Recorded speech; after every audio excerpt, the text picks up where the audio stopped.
बिहार राज्य में मार्च माह से ही सभी निजी एवं सरकारी विद्यालय कोरोना महामारी की वजह से बंद पड़े हुए हैं, जिसके फलस्वरूप यह है कि बच्चे स्कूल नहीं जा पा रहे हैं और उनकी शिक्षा अधूरी रह रही है।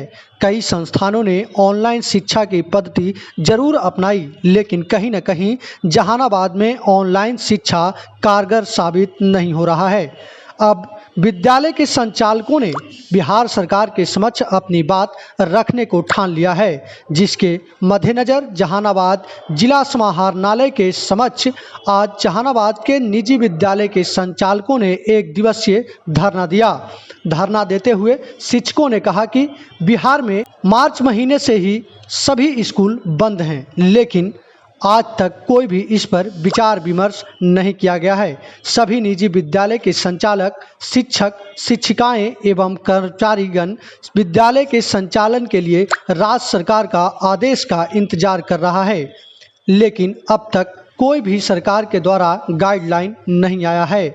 जबकि वेतन के अतिरिक्त हर विद्यालय के अन्य आवश्यक मासिक खर्च में बिल्डिंग का लोन, किराया, बैंक के लोन की मासिक किस्त, मेंटेनेंस आधारित खर्चे, गाड़ियों की ईएमआई, बिजली का बिल के अलावा सभी व्यावसायिक टैक्स जिसमें कोई छूट नहीं दी जा रही है, वे सभी शामिल हैं, जिससे प्राइवेट स्कूल के प्रबंधक, शिक्षक एवं कर्मचारी अत्यंत मानसिक तनाव में रह रहे हैं। आपको बताते चले कि इस एक दिवसीय धरने में जहानाबाद के सदर विधायक कुमार कृष्ण मोहन उर्फ सुदय यादव, घोसी के विधायक रामबली प्रसाद यादव एवं जहानाबाद के लोजपा उम्मीदवार सह लोजपा नेत्री इंदु कश्यप अपनी बातों को रखते हुए कहा कि जहानाबाद के सभी शिक्षण संस्थानों की स्थिति चरमरा गई है।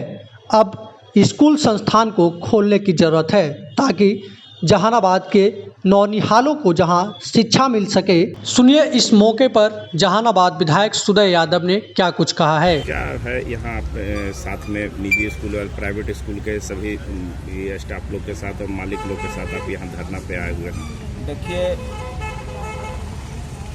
आज यहाँ निजी विद्यालय संघ के लोग यहाँ क्योंकि पिछले मार्च महीना से कोरोना का भय दिखा करके और विद्यालय से लेके सभी चीज़ को डराया गया, शोषण दोहन किया गया और कोरोना के नाम पे सरकार के खजाने का जो जनता की गाढ़ी कमाई से भरता है उसका बंदरबाट किया गया, लूट किया गया। आज जो विद्यालय संघ के साथी हैं, इनका कई मांग है।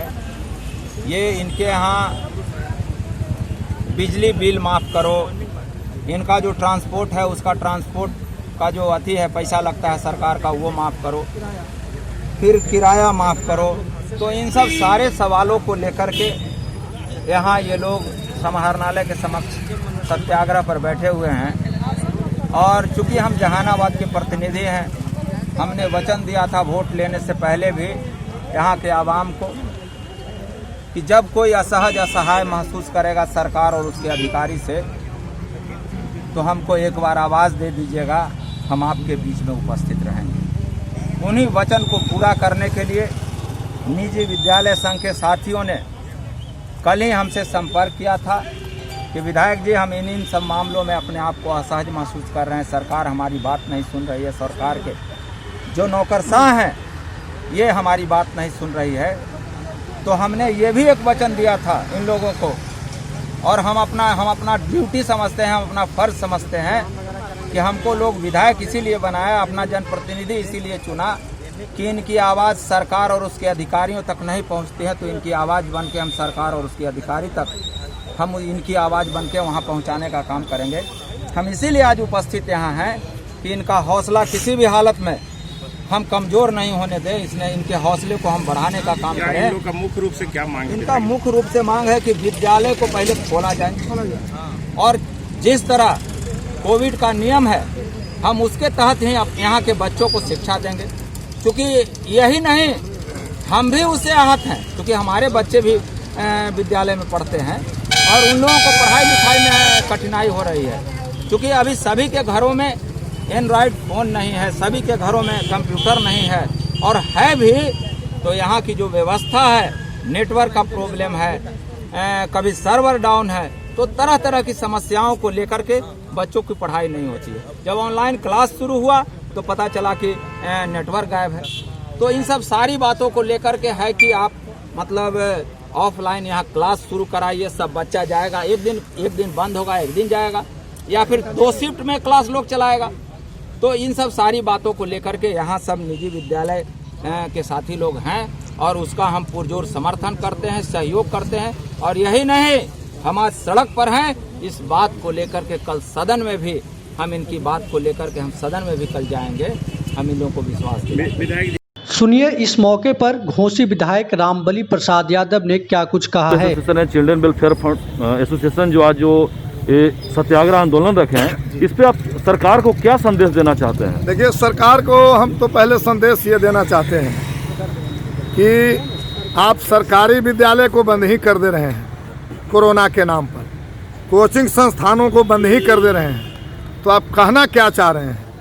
इसीलिए सरकार को हम कह रहे हैं कि शिक्षा से खिलवाड़ मत कीजिए।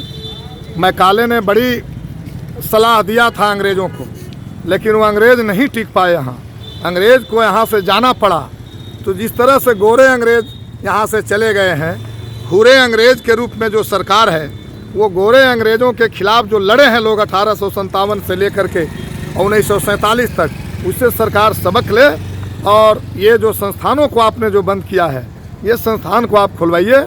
आप कोरोना के नियम पालन नहीं हो रहा है, इसका जिम्मेवार स्कूल नहीं है। आपने जन जागरूकता अभियान नहीं चलाया है, आप लाठी से कोरोना भगाना चाह रहे हैं। आप जागरूकता अभियान चलाइए, लोगों को बताइए कि आप ऐसे ऐसे स्कूल चलाएं। आप जब तक कोरोना की वैक्सीन नहीं आई थी, उस समय बोला जा रहा था कि बूढ़े बच्चे को सबसे पहले पड़ेगा जी, प्लस कोरोना बैरियर को पड़ेगा। आज जब वैक्सीन बनने की बात है, उस समय हो रहा है कि पहले कोरोना बैरियर को मिलेगा, उसके बाद बूढ़ों को मिलेगा, तो बच्चे को कम मिलेगा। देखिए, ये मैंने बहुत पहले कहा कि कोरोना बीमारी है, इससे इनकार नहीं किया जा सकता, लेकिन बिहार के लिए ये राजनीतिक बीमारी है। और इसीलिए ये कोरोना के वैक्सीन, अभी देखे बिहार में चुनाव हो रहा था तो कोरोना के वैक्सीन बांट रहे थे। अभी बच्चों को मिलेगा, बूढ़ों को मिलेगा, इसलिए ये कहा जा रहा है कि अभी बंगाल में चुनाव है, तो कोरोना के वैक्सीन अब यहाँ से जो है कागज से हिसाब से कहिए, भाषण के हिसाब से बंगाल की तरफ, बिहार से बंगाल चला जाएगा, ये वो बंगाल जाएगा। और इसलिए बूढ़ों को मिलेगा, बच्चों को मिलेगा, ये केवल नाटक किया जा रहा है। दरअसल कोरोना राजनीतिक बीमारी बन गई है बिहार के लिए, और सरकार से हम कहेंगे कि इस राजनीतिक बीमारी से आप बाहर हटिए, वास्तविक बीमारी पर आइए। चुनाव था, हम लोगों ने मना किया था कि चुनाव मत कराइए, भीड़ लगेगी बूथों पर, कोरोना बढ़ेगा, लेकिन जब कुर्सी की बारी आई तो कोरोना भाग गया था। तब कोरोना नहीं था, अब कुर्सी मिल गई है, फिर गुंडागर्दी शुरू हो गया है कोरोना के नाम पर। प्राइवेट जो स्कूल है, जो कोचिंग संचालक हैं उन पर दमन किया जा रहा है। तो सरकार इससे पीछे हटे। सरकार हमारे बच्चों को शिक्षा, और जो बेरोजगार अपने पैर पर खड़ा होकर के कोचिंग चला करके जो जीवन यापन कर रहे हैं, ये कोचिंग को सरकार चलने दे। और नहीं तो ये 19 लाख जो रोजगार की सरकार ने बात किया है, सरकार अविलंब रोजगार मुहैया करावे। कोचिंगें जरूरी है, हम दूसरा काम करेंगे, लेकिन सरकार से हम यही कहना चाहते हैं।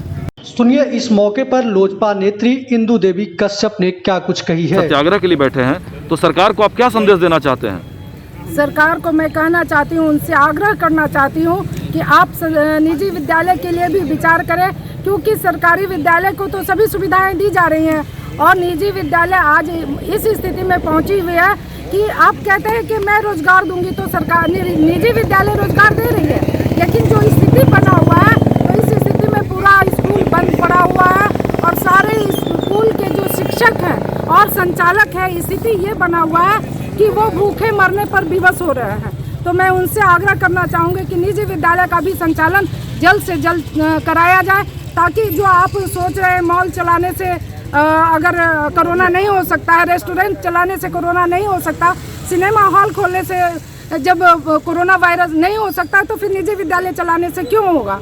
इसलिए आप सबसे आग्रह करना चाहेंगे, सरकार को खास करके कहना चाहते हैं कि निजी विद्यालय को जल्द से जल्द संचालन किया जाए, ताकि जो निजी विद्यालय के संचालक हैं और उनके शिक्षक हैं और नॉन टीचिंग कर्मचारी जो हैं वो भूखे ना रहें।